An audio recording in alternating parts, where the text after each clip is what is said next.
ඔයාලා දැක්කද මේ සතිය ලංකාවේ මිනිස්සුන්ට කෝටි 62ක ලොටරි වින් එකක් හම්බෙලා තියෙනවා. ඉතින් මේ කෝටි 62 මෙයාට අතර හම්බෙන්නේ නැහැ. ටැක්ස් එක ගෙවන පස්සේ කෝටි 42ක් විතර හම්බෙන්නේ. ඉතින් ඔයාට නිකන් හිතලා තියන මේ වගේ ගාණක් ඔයාට හම්බුනොත් ඔයාගේ ඉතුරු ජීවිත කාලෙම ගොඩ කියලා. හැබැයි ඇත්තටම එහෙම වෙන්නේ නැහැ. මොකද ඔයාලා අහලා තියෙන ගොඩක් අය මේ වගේ ලොටරි වින්ස් හම්බෙලා සල්ලි නැති කරගත්ත මිනිස්සු ගැන.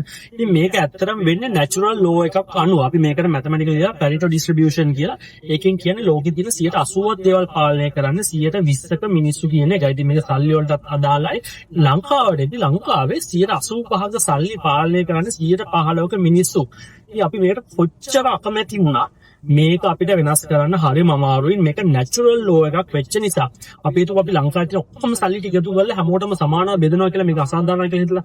හැබැයි අපි එහෙම කරාට වැඩක් නැහැ. ටික දවසක් යද්දි මේක කලින් තත්ත්වයට මෙනවා. ඒ කියන්නේ සල්ලි කලින් තිබ්බේ නැති මිනිස්සුන්ගේ සල්ලි එළියට ගිහිල්ලා කලින් සල්ලි තිබ්බ මිනිස්සු ගාවට එනවා.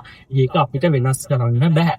ඉතින් අපි කොච්චර try කරත් මේ සල්ලි නැති වැඩි සල්ලි හම්බ කරලා දිනුනේ උනන්දුවක් නැති මිනිස්සුන් මේ තත්ත්වයට ගේන්න මේ සල්ලි යාළගේ අතේ රැඳෙන්නේ නැහැ. ඉතින් මේක ස්වාභාවික සංසිද්ධියක් හැමතැනකදීම වගේ. ඒ නිසා මතක තියාගන්න ඔයා නිකන් සල්ලි හම්බුනොත් එහෙම ඔයාත් මේ ගොඩට වැටලා ඔයාගේ අතේ සල්ලි නැති වෙන්න තියෙන chance එක වැඩි.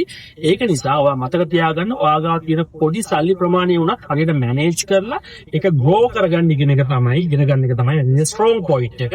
එහෙම වුණොත් කවදා හරි ඔයාට සල්ලි ලොකු ගාණක් හම්බුනත් ඒක ඔයාගෙන් නැති කරන්න කාටවත් අමාරුයි. හැබැයි ඔයා එහෙම කරේ නැත්නම් ඔයාට සල්ලි කොච්චර හම්බුනත් ඒක කාලෙත් එක්ක ඔයාට නැති වෙලා යනවා.